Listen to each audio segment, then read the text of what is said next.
romantic love, beautiful and intoxicating, heartbreaking and soul-crushing, often all at the same time. Why do we choose to put ourselves through its emotional wringer? Does love make our lives meaningful? Or is it an escape from our loneliness and suffering? Is love a disguise for our sexual desire? Or a trick of biology to make us procreate? Is it all we need? Do we need it at all? If romantic love has a purpose, neither science nor psychology has discovered it yet. But over the course of history, some of our most respected philosophers have put forward some intriguing theories. Love makes us whole again. The ancient Greek philosopher Plato explored the idea that we love in order to become complete. In his Symposium, he wrote about a dinner party at which Aristophanes, a comic playwright, regales the guests with the following story. Humans were once creatures with 4 arms, 4 legs, and 2 faces. One day they angered the gods, and Zeus sliced them all in 2. Since then, every person has been missing half of him or herself. Love is the longing to find a soulmate who will make us feel whole again. Or at least that's what Plato believed a drunken comedian would say at a party. Love tricks us into having babies. Much later, German philosopher Arthur Schopenhauer maintained that love, based in sexual desire, was a voluptuous illusion. He suggested that we love because our desires lead us to believe that another person will make us happy. But we are sorely mistaken. Nature is tricking us into procreating, and the loving fusion we seek is consummated in our children.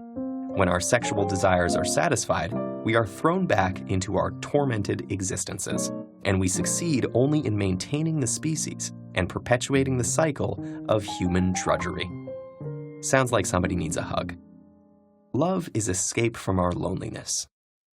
According to the Nobel Prize-winning British philosopher Bertrand Russell, we love in order to quench our physical and psychological desires. Humans are designed to procreate, but without the ecstasy of passionate love, sex is unsatisfying. Our fear of the cold, cruel world tempts us to build hard shells to protect and isolate ourselves. Love's delight, intimacy, and warmth helps us overcome our fear of the world, escape our lonely shells, and engage more abundantly in life. Love enriches our whole being, making it the best thing in life. Love is a misleading affliction. Siddhartha Gautama, who became known as the Buddha or the Enlightened One, probably would have had some interesting arguments with Russell. Buddha proposed that we love because we are trying to satisfy our base desires. Yet, our passionate cravings are defects, and attachments, even romantic love, are a great source of suffering. Luckily, Buddha discovered the Eightfold Path, a sort of program for extinguishing the fires of desire so that we can reach nirvana, an enlightened state of peace, clarity, wisdom, and compassion. The novelist Xueqin illustrated this Buddhist sentiment that romantic love is folly in one of China's greatest classical novels, Dream of the Red Chamber. In a subplot, Jia Rui falls in love with Xi Feng, who tricks and humiliates him. Conflicting emotions of love and hate tear him apart, so a Taoist gives him a magic mirror that can cure him, as long as he doesn't look at the front of it. But of course, he looks at the front of it. He sees Xi Feng. His soul enters the mirror and he is dragged away in iron chains to die. Not all Buddhists think this way about romantic and erotic love, but the moral of this story is that such attachments spell tragedy and should, along with magic mirrors, be avoided. Love lets us reach beyond ourselves. Let's end on a slightly more positive note. The French philosopher Simone de Beauvoir proposed that love is the desire to integrate with another, and that it infuses our lives with meaning.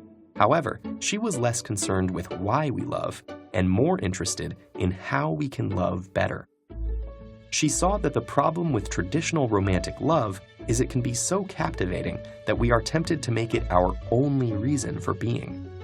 Yet dependence on another to justify our existence easily leads to boredom and power games. To avoid this trap, Beauvoir advised loving authentically, which is more like a great friendship. Lovers support each other in discovering themselves, reaching beyond themselves, and enriching their lives and the world together. Though we might never know why we fall in love, we can be certain that it'll be an emotional roller coaster ride. It's scary and exhilarating. It makes us suffer and makes us soar. Maybe we lose ourselves. Maybe we find ourselves. It might be heartbreaking, or it might just be the best thing in life. Will you dare to find out?